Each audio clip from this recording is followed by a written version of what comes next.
Kirkos.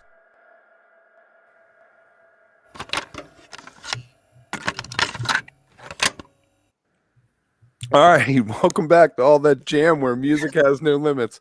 After some technical issues, we are here. Technical issues on me, mostly. How we doing, Kirkos? Good. How y'all doing? Fantastic, Wow. fantastic. Amanda, how are you? Oh, never better. Happy Friday. Happy Valentine's Day for those who celebrate. Thanks, y'all. Right. Hey, who killed Laura Palmer? That's what we're getting into today. Yeah. Perfect topic for a day like today. Yeah, for Valentine's Day. Yeah. Why don't you guys just each introduce yourself to everybody who doesn't know, and then we'll jump into the last year or so. For sure. We're Kirkos. I'm Jordan Allen. I play bass and do vocals. How's it going? I'm Miles Jaffe. I play the drums. And I play keyboard. I'm Jacob. Right. Very nice, guys. Very nice. So you guys are into your third year now. We talked to you what, like a year ago, something like that. And since then you've had a live album out. You've been in the studio, you got that coming up. So why don't we jump in with the live album? What, it came out last September? I think it came out in December, I think, actually. But it was a 5-track live album. We recorded it at this place called The Nick. It's in Birmingham, Alabama. The two of us are from Birmingham originally, so kind of a good place to get back to and have a lot of friends and family that come out. So there was a lot of good energy in the room, and we recorded 5 tracks, and a couple of them have some extended improv, but the rest of them are kind of true to form as far as like how we wrote them. There's obviously solo sections and stuff, but they're kind of meant to be a glimpse of a live show, what it would sound like if you came to see us in person. It's a little bit different feel than a studio album for sure. Hey, you have a friend. Yeah. Yeah, they want to make sure they're being heard too. Right. Now, the one that's gotten a little traction, I feel like, off that is The Village with the Purple Cow, right? Yep. Mm-hmm.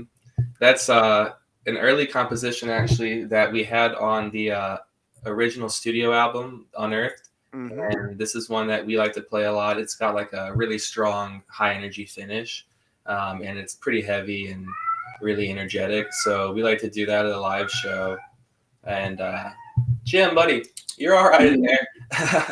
But yeah, we like to play that at a live show, and it's kind of also has something to do with Birmingham in a strange way. It was written about it's kind of like this fantasy tale about like a post-industrial kind of world these people live in, but the Purple Cow reference is about like a grape soda and vanilla ice cream float, which is made with Grapico, which is from Birmingham. So that was kind of a little homage to the city that we played that night.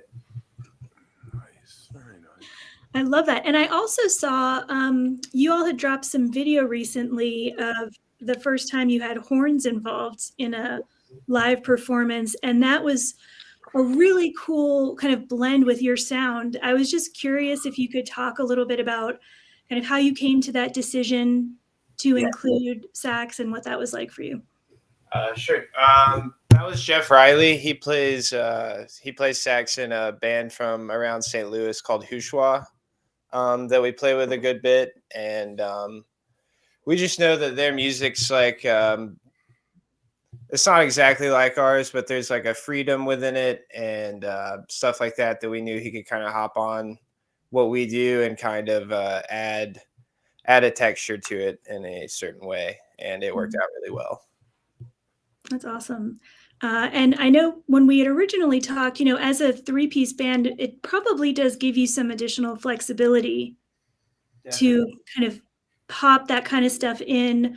Are there other kind of sounds or things that you have thought about that you would maybe want to add to your live performances that you might be doing in the future? Horns is something that works really easily, I feel like. So like that's always an easy go-to. And like percussion is something we've talked about before. Scratching is something we've talked about before as well. Kind of like Medeski, Martin, and Wood used to do. And then electric guitar obviously is something that's around like playing in the jam scene a lot. So that's obviously something we're open to. The samples are fun. Yeah. I love that you're working that. So I get you had the album come out in December, and you also had Winter Circus. You want to tell everybody a little bit about what Winter Circus is? And from everything I've seen, it went pretty fantastic. Yeah, man. So Winter Circus was like our first attempt at a homegrown kind of festival style event. And we kind of have this vision of doing one for every season. So a Winter Circus in St. Louis, a Spring Circus, which is going to be in Birmingham this year. It's not announced quite yet, but it's coming up in March. It is now. Yep. And then we're also going to do another Summer Circus in St. Louis again, and then a Fall Circus in Cincinnati, Ohio. So we're trying to do kind of small at first. They're all inside at a single venue, 1 or 2 stages, and just trying to get somewhere between maybe 5 to 8 bands and artists together, get a live painter if we can, some vendors, and trying to kind of start out small, but do our own independently thrown kind of homegrown event and do it with bands that we like what they're doing. We want to see them, together. We want to link up these different people. In St. Louis, we went with mostly local acts that we like playing with, but we brought in our friend Secret Formula from Omaha, Nebraska. And so they were like our first attempt at like bringing someone in from out of town. And then we'll kind of focus that same way at each of the stops. We'll do local bands and then maybe have 1 or 2 people from out of town. And so that's kind of, it was our first attempt at it. It was a 2-night event, and I think it went pretty good. We got multicam footage of every band each night, and so we're able to like give that to everyone. They can put on their YouTube or their Instagram or whatever. And we got soundboard recordings from each night as well. So that's just kind of a nice extra touch to have.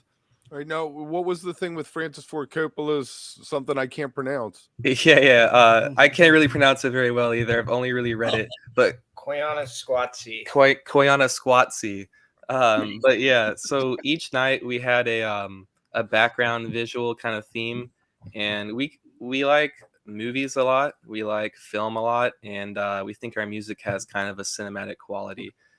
So we were like, let's use this as a chance to kind of tap into that a little bit thematically. And so the first night we did an underwater like deep sea theme, and we played a documentary about like deep sea creatures and stuff. So it was kind of darker but more psychedelic set. And then the next night we did Koyana Squatsy.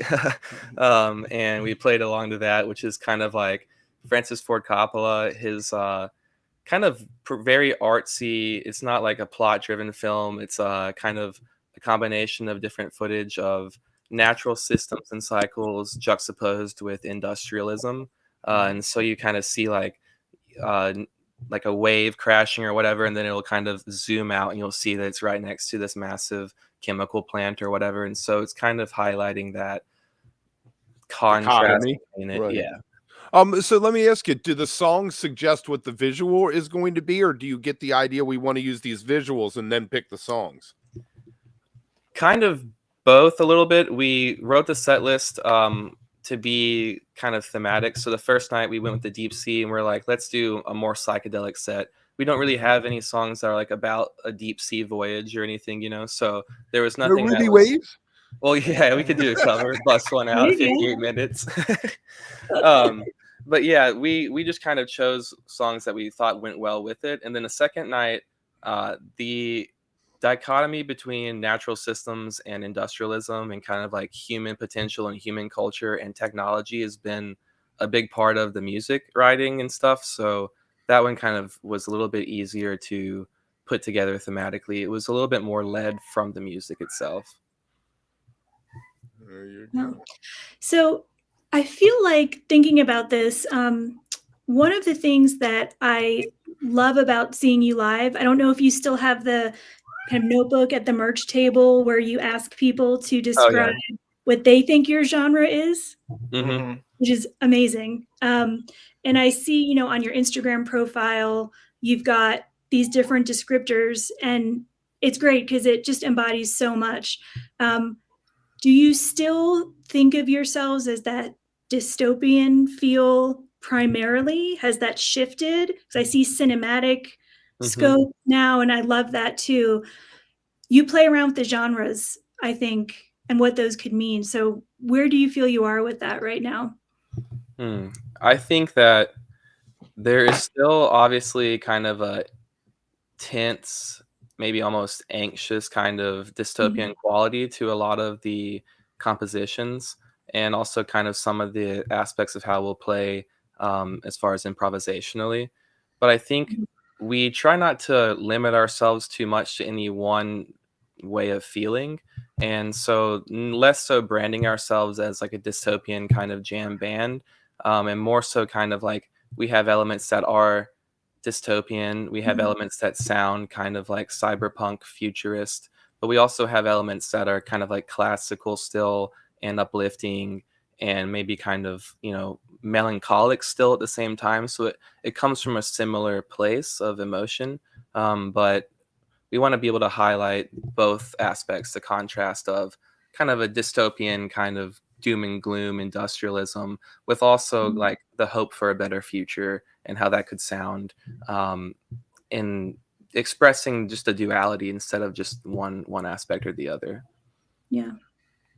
That's great. Which is hard to define anyway, so makes sense. Definitely. And then the genre sheet thing, we have a hard time labeling ourselves at all anyways. And so like you'll see on our bio, our genres we have are pretty much made up.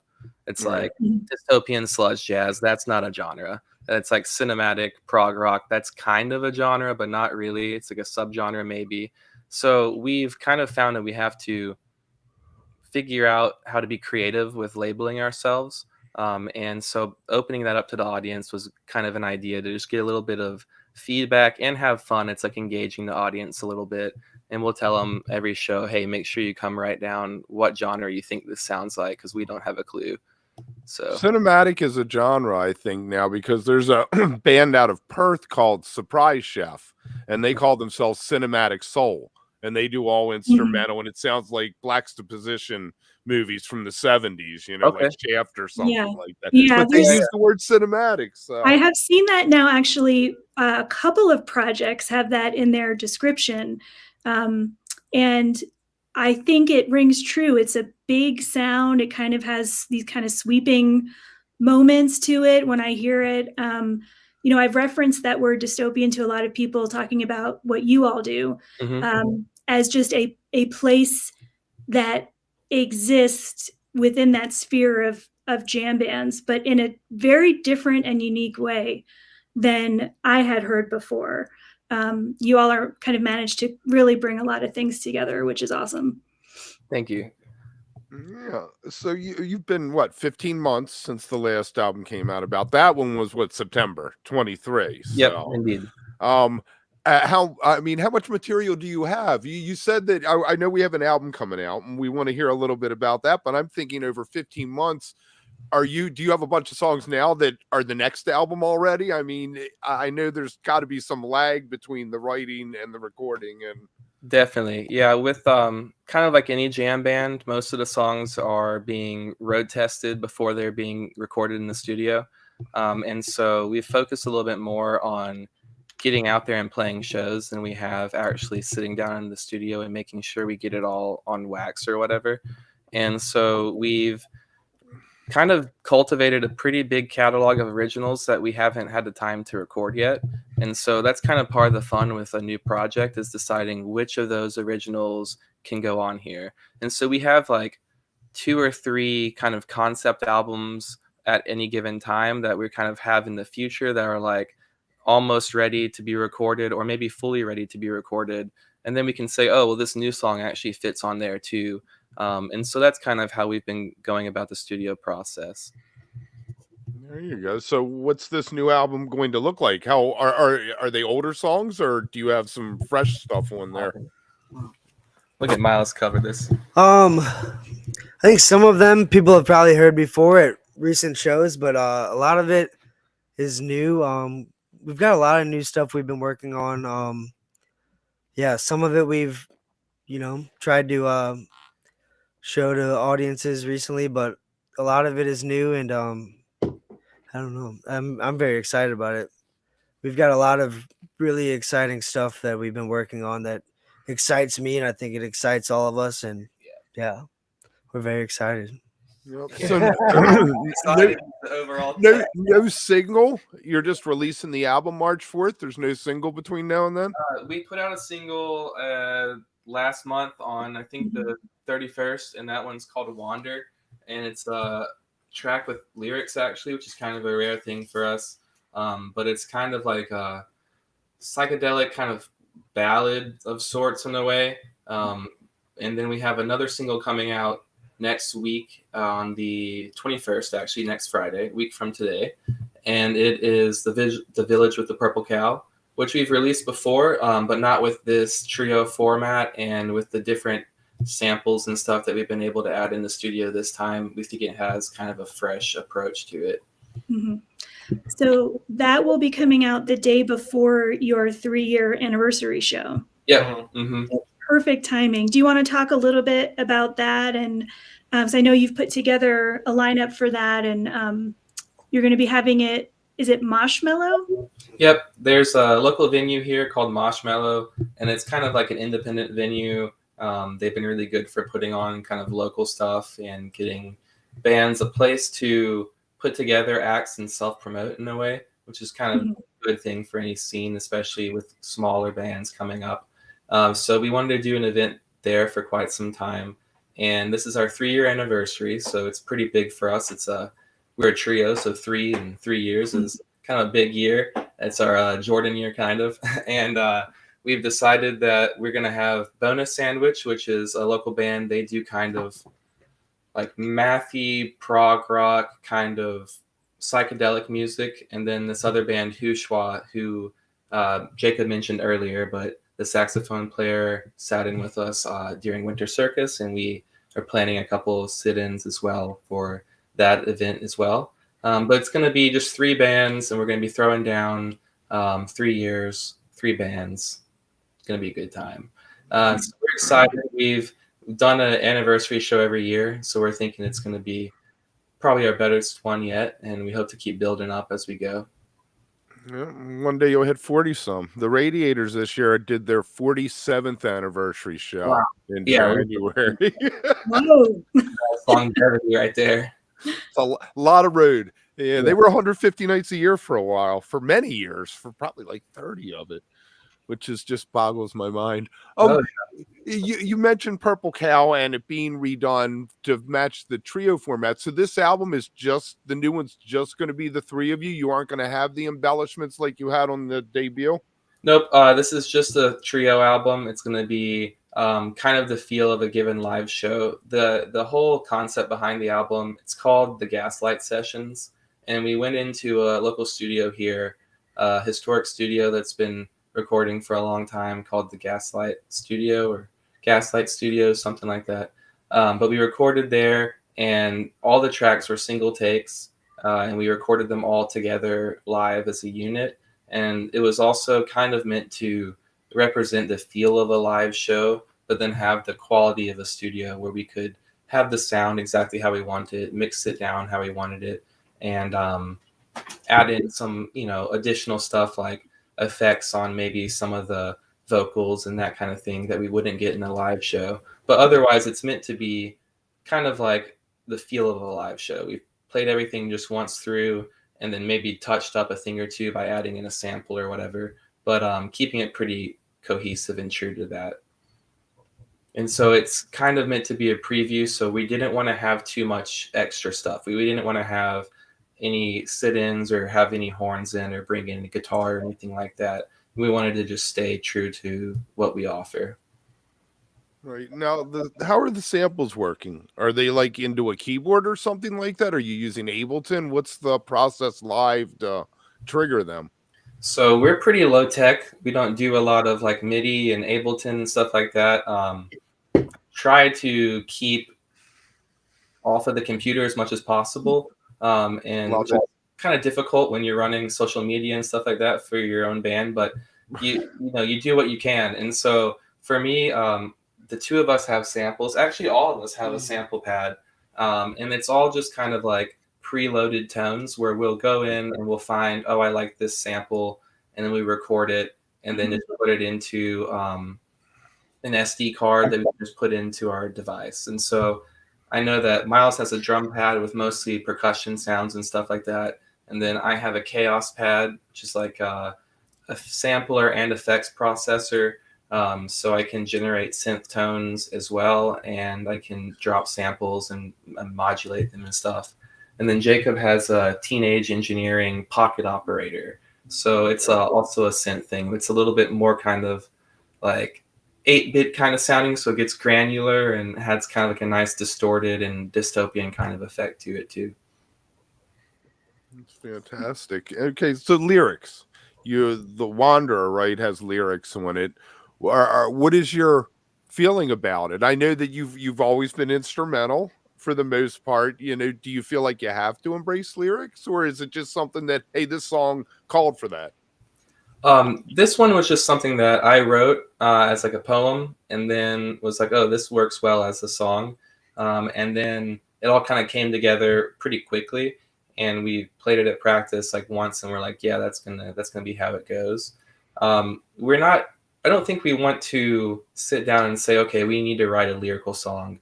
Instead, it's just like, here's what is happening in the creative moment at this time. So if I feel inspired to write down some lyrics that have come to me, we're going to do that. And then if it works into some music we have, that's good. And if not, it'll come eventually, or it won't. And then the same thing with music. It's like, I don't think we necessarily set out with the intention of this will be improvisational, or this will be completely instrumental, or this will be vocal driven. I think we kind of just we do what is given, basically. So whatever the creative kind of consciousness drops down into our mailbox, we will work away at. Right. Well, I often wonder about lyrics because, just like David Byrne said, someone inside Stop Making Sense, it has that interview thing with David Byrne, and someone says, why do songs have lyrics? And he said, nobody would listen to the music. Yeah. You know, and I see that, you know, but then you have a Martin Medeski Wood. Yeah, yeah. Could sell out places all the time, no problem. I mean, the Meters for a long time before Cyril joined were pretty much, you know, instrumental kind of thing. So it can be done. I guess, when was the last time there was a hit song on the top 40 that was an instrumental? I mean, I would think it had to be like the 70s, like Soulful Strut or something like that. Yeah, it's definitely been a while, but we're not too we don't think that we have much chance of getting in the top 40 anyway. You got hits. You guys got hits. I trust me. You guys got them. Yeah, top 400. Yeah, we'll shoot for that. Like, what's his name? Tubular Bells. I mean, how did that end up being a hit? Right. Know? Yeah. You just got to get in the right horror movie. That's true. And hopefully we can do that one day. That would be great. Now your competition for that though is AI, huh? Yeah. But I think we still got an edge on AI, at least for now. That's for sure. Do you guys ever think about how it's changing the landscape of your business, of your industry? I think about AI every single day. So much. I think all of us, yeah. I think none of us are very comfortable with it. It haunts us. Yeah, I think it haunts us generally. But I don't think that I'm concerned with it taking away my ability to do what I do. I don't think I could be wrong, but I think there's something about art that comes directly from the human experience and the human like capacity to feel and to do. And I think that it's something that can't really be replicated by a machine. And I think that as AI continues to go, we're going to be getting into a little bit stranger territory. But I think that something that comes from a real authentic place of like emotion, it's going to be difficult to actually replicate. And so I don't think that a machine could do like a David Lynch film. I don't think a machine could do, these things. And maybe it could do something that mirrors it in like a simulacra, but it can't have the real essence of what made that valuable in the first place. I think that makes sense, and that would follow with all the major technological advances that, if we think about historically, people were afraid of. Even going back to radio, I mean, these big moments, I think that what you're saying resonates with me the more I've had to think about it, because in all fields, they're grappling with this, what exactly is going to be the line. And I think, yeah, I mean, I think there's just a point where a machine on its own can only do so much. Mm-hmm. And I also think that any kind of art form that's also based around the live experience is going to be difficult to be taken out by AI, because like stand-up comedy or live music, improvisational music, stuff like that is really built around the moment of everyone sharing something together and organically. And I don't know that people want to go see machines just put something on a screen. It would be kind of difficult to replicate that same feeling. Now, I'm sure things will change down the line and people's preferences will adapt to the technology given to them. But I think that there's always going to be a place for real human art, and something that expresses something that's truly transcendent in that way. Yeah, you're never going to take away the act of musicians or people in a room playing music together. You're never going to be able to take that, but you are going to be able to take away incidental music in movies and commercials and things that some musicians, that was their livelihood, you know? Definitely. And I think it'll also work its way more and more into kind of pop music and stuff that is a little bit more formulaic and less built Oh, I bet it already has. Yeah. Yeah. But there's a whole thing on Spotify. Some guy got sued for creating all AI songs. Oh, wow. And he was racking up millions of listens, like making big money. And apparently that violates somebody's terms of service or something. You know, I don't know. I feel like this could not be a mistake, but you know, China's been dropping so much AI technology, big time stuff. And I think it was just yesterday somebody shared an article with me about the newest, you know, big thing to come out of that country, and it involves AI video that only needs a still photo of someone and can literally recreate the artist singing in any language. So it's not so much about original music production, but more taking something that may exist in one form. Kevin, have you seen anything about this? I have not, but I bet you Tupac's estate is loving that. I haven't had a chance to look into it too much, but there's that side of it too. You know, it's a brave new world. It is. And you know what? Somebody just, I feel like Mr. Lynch he couldn't take it, and he just had to move on there. I mean, I guess like 6 months ago, he said he was no longer going to be leaving the house really to go do things and work in it. So you kind of knew. But when I first heard your name and someone said you should check these guys out, the first thing I saw was Laura Palmer's theme, Aubrey's Dance, or Aubrey's Dance, and I was like, wow. These guys are covering Twin Peaks, so I was hooked with that. You guys obviously have been playing Twin Peaks. I'm not going to say that poor man's name right since the beginning. Angela. I can't. Baldemont. I don't know. I'm saying now I look like an idiot. But David's gone. So thoughts? I mean, I guess you guys were like me. You were like, I guess I'm throwing Twin Peaks on or Mulholland or whatever. You know. Yeah, I think that we're really interested in David Lynch as far as his ability to convey like visionary art. He was someone who had a vision in his head and he just went for it. And like he speaks about it a lot in his lectures and stuff, but his creative process was just kind of like, if you can think it, you can make it a scene. And if you have enough scenes put together, you've got a movie. And so it was very kind of like practical, but at the same time also like very kind of heady and almost spiritual in a sense as well. And so I think that like his approach to his confidence and his creative vision, I think is something that really like inspires all of us. And then also his art just speaks for itself. So I know that we're big fans of Twin Peaks, of course. And then we cover the music. And another aspect of it, and that's so huge for us, was the music in all of his films.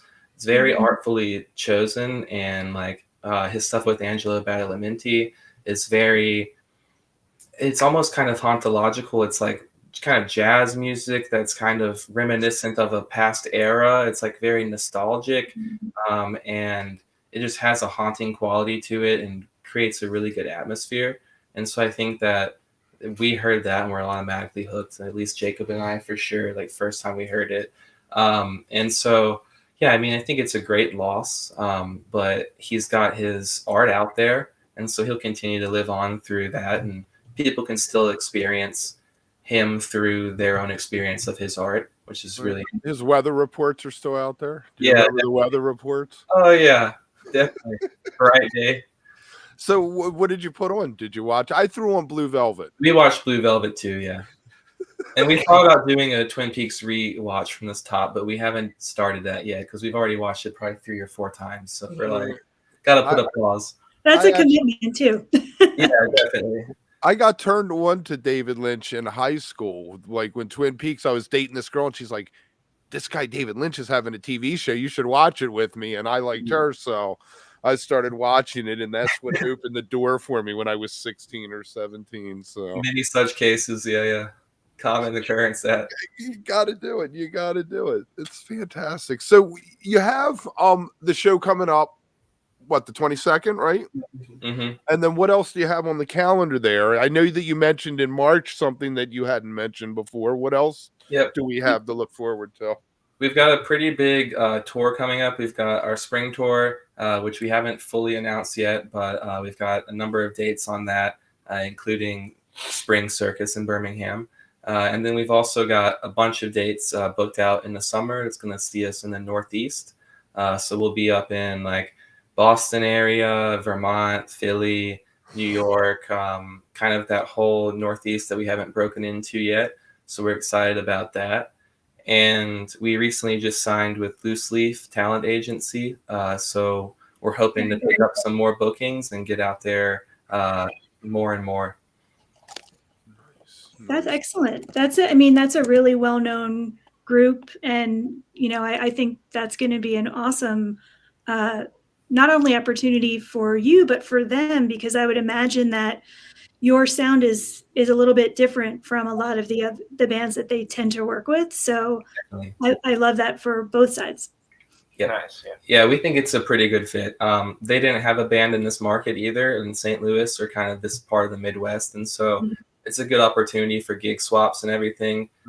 But also, yeah, I think we do have a sound that's a little bit out of the mold, if you will. Who could you see yourself opening for, going on the road and touring with? Well, there's one band that's on Loose Leaf that we really, really like, Club Delph. And they're pretty big inspirations for us generally. They don't really tour very much, so that's not really maybe an option as far as going on the road, but we definitely hope to play some shows with them down the line. And then, I mean, like, pretty much, I don't know, anyone that'll have us. We'd like to play with La Special down the line. We think that we have a good crossover there. We're doing kind of progressive trio stuff. We think their fan base would like some of the stuff we have to offer. But anything that's kind of like that, maybe consider The Source. It's kind of bands that step outside of the kind of traditional jam mold and incorporate a little bit heavier, kind of edgier elements, as well as maybe like experimental kind of electronic elements as well. Right. This is kind of random, but Club Delph, I've loved them for so long. For some reason, when you mentioned them, my mind went to the version of Sand they did on Cluster Flies. Have you listened to that? Like, it was such, maybe because we've been talking about the genre thing, but they brought such a cool vision to that song. And kind of similarly, yeah, that sound is definitely different, but it works, you know, for that kind of thing. Yeah, I think so. They're kind of like wizards, so they play like really cool music, and they're able to cross over into a lot of different kind of areas, genres. Yeah, I would love to see you guys touring, I guess, with people who weren't or who aren't, like you're saying, necessarily within the jam band. I mean, you've opened for some of the biggest names with like, what, you opened for Pigeons before, didn't you? And we were on a festival with them. We didn't open for them. Okay. We kind of sneaked that into our credits, you know, build it up a little bit. It's all about selling yourself. So Loose Leaf is they're managers, right? Yeah, they do booking. They also have a couple of people that do management, but we've signed on as just for booking. For the booking, right, right. So we'll still manage ourselves and still have creative directions and stuff. Right, and you're still putting out the albums or the music on your own, right? It's Bandcamp. We're finding at places like that.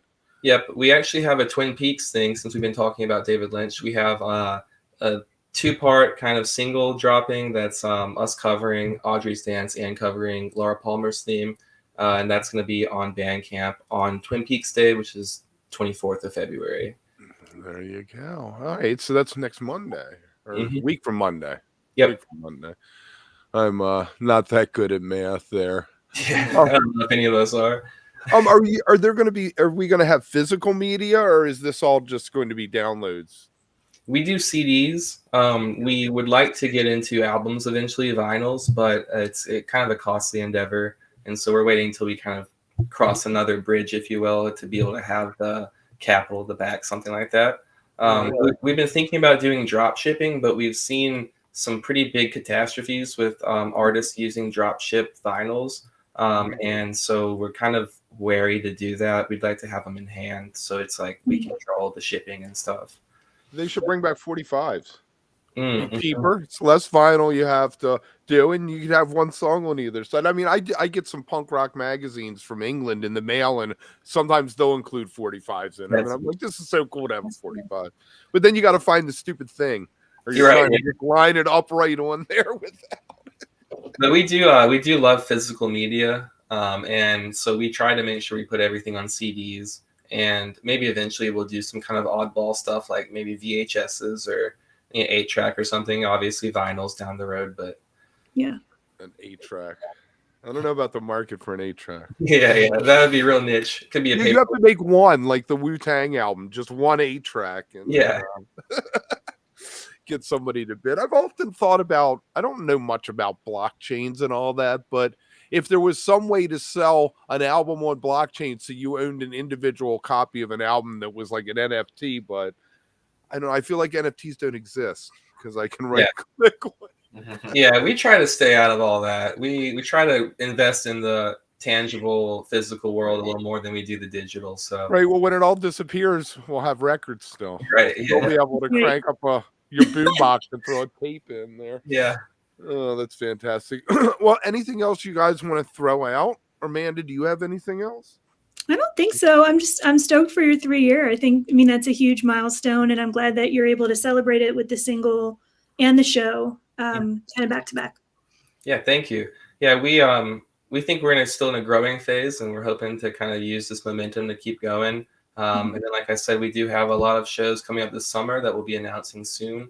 And we hope to see most people out there if they can come out. And the Northeast will be in Colorado in April as well. Boulder, Denver, and Golden. So we're hoping to just see more and more people out and then build on that as we go. Enjoy the being young part of it. There was an interview with Trey talking about looking back how he never writes stuff he wrote when he was 27 again, and to embrace what you're doing at that moment, which I think you guys are doing. It's fantastic. It's fascinating. And I wish you guys all the best. Thanks guys. Thanks for having us. Yeah, and to everybody, hang on for a sec, because I want to say thanks off. But everybody watching, make sure that you follow us on social medias at All That Jam Pod. We also have the .com. And remember, stay beautiful, but don't stay underground too long. We'll see you soon.